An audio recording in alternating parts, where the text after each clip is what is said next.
Right, and it seems to me, because I work with cannabis, and I've been studying cannabis, it seems to me that the 1961 Plant Patent Act is written in such a way that it would allow someone to justify a monopoly on the medicinal plants by arguing that they've been illegal for so long that now reintroducing them would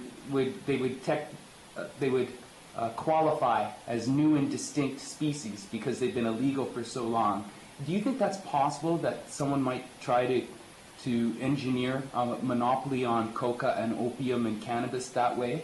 Well, I mean, of course, I mean, theoretically, in fact, in practice, it is very possible. It can even be done and be defended by law itself, which may sound quite strange to some people. Because when you look at the various laws that permit the assertion of proprietary interests or rights over things like plants, what you find is that you need to satisfy 4 basic criteria. One, the plant must be stable. The new plant must be stable. Secondly, the plant must be sufficiently distinct, from existing or commonly known varieties of the same species. Then thirdly, the new plant in question must be sufficiently uniform. In other words, the characteristics will not degenerate over subsequent generations. And finally, it must be new. Now, these 4 criteria, when you look at them quite critically, you find out that with reference to 2, particularly the aspect of novelty and the aspect of sufficient distinction from existing varieties, those are very relative terms, and there are no absolute or universal standards as to what constitutes a new thing. So what may be new to a group of people in Kamloops who farm or do some other things, in like hydroponic farming, may be said to have been discovered by another person who happens to learn of the same thing sometime this year or last week. So there is, in fact, a real possibility that if the use of cannabis is decriminalized, and some of the varieties which hitherto have been known to farmers who farm them in secret, are now available to those with the means, it is possible that they could lay claims to having discovered those things, and under the pertinent laws, they can in fact apply and obtain plant variety protection, right over that. Is it expensive to get a plant patent? No. No? It's not. In fact, the irony of the whole thing is that it is a very watered down version of the patent law in terms of the procedure for obtaining them.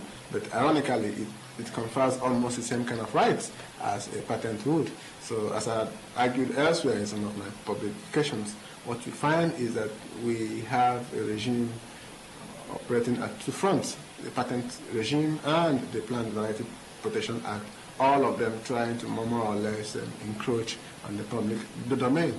So, yes, in theory and in fact in practice, it is quite possible for any person who has the cunning and the capital to back it up to in fact get property interest over new or recently disclosed varieties of cannabis.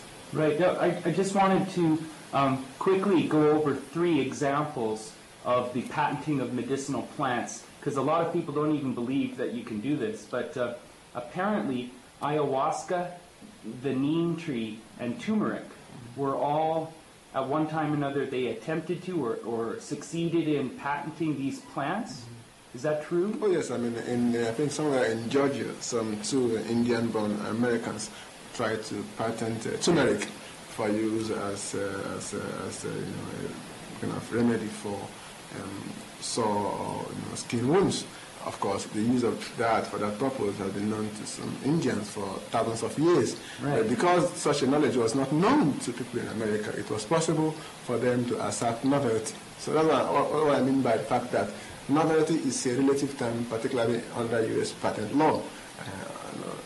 Luckily for us here in Canada, we have a global standard of novelty, but not every country has a global standard of novelty. So what is new here may not be new to some other people elsewhere. So it is quite possible for you to exploit that loophole.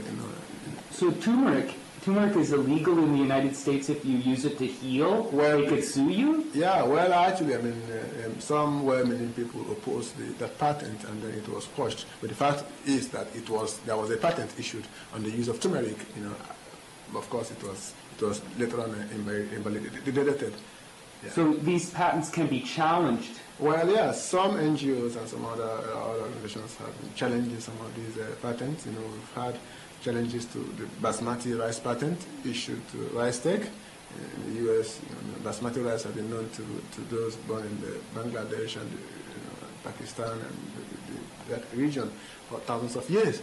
But suddenly a Texas rice farmer comes up and says, "Hey, I have invented this strain of basmati rice." So if we really want to stop this kind of thing from continuing, we have to deal with the question of lack of absence of a global standard on what constitutes novelty, and then secondly, we have to also have a global standard on what constitutes uniform, the distinctiveness.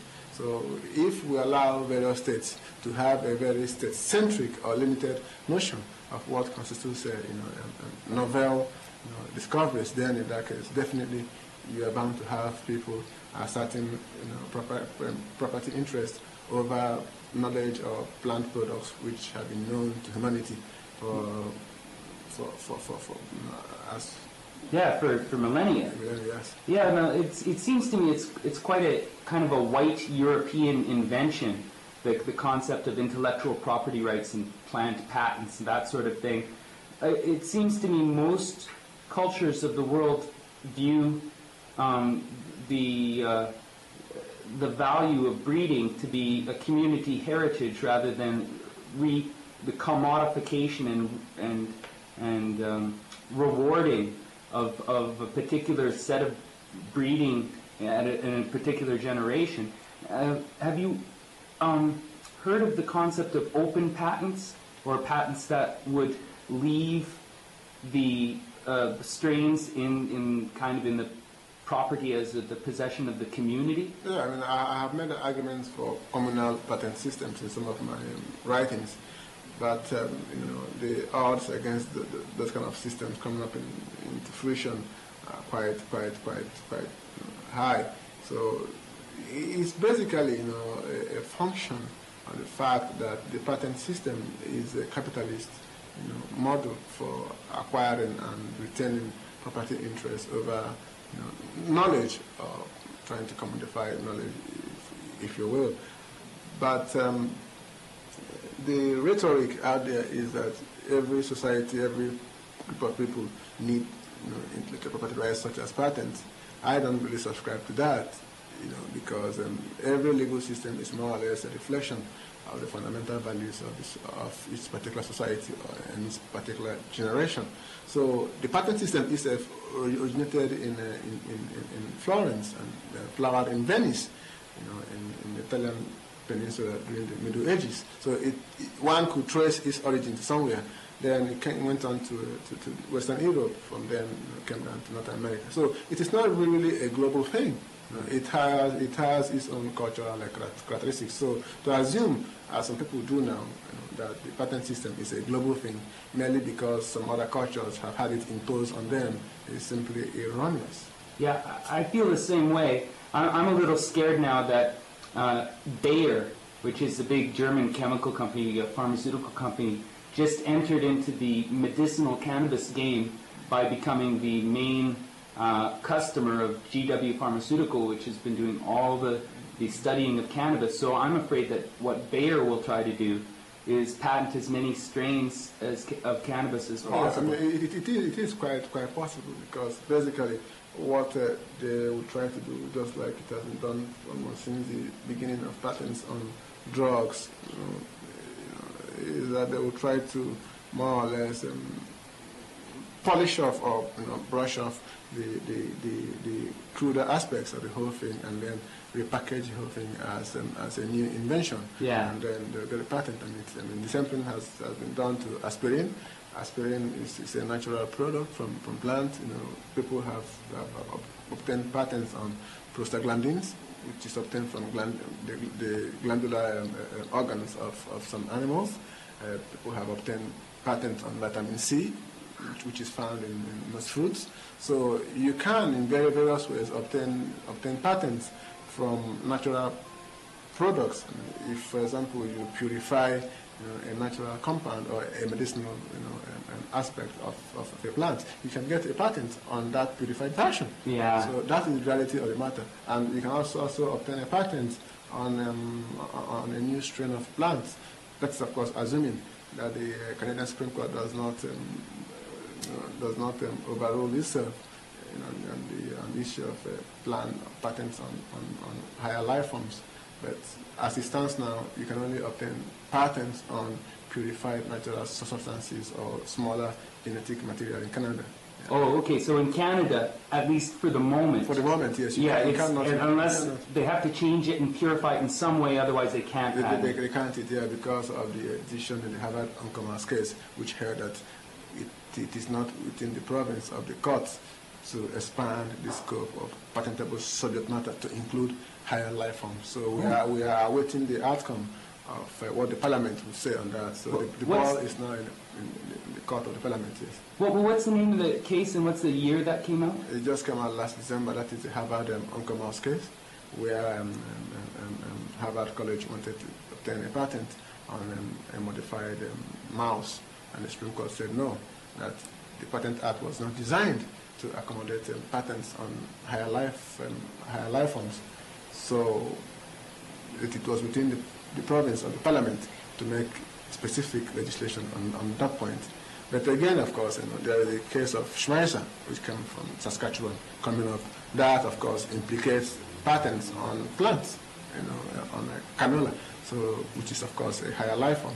So if the Supreme Court upholds its decision in the Harvard Uncommerce case, when the Schmeisser case comes up, then we could rest assured, at least for the time being, that there won't be any patents on higher life forms. But then, of course, that does not mean that they can't get kind of patent-like protection via the patent or via the Plant Variety Protection Act, which, of course, enables farmers to get patent-like protection over plants. Right.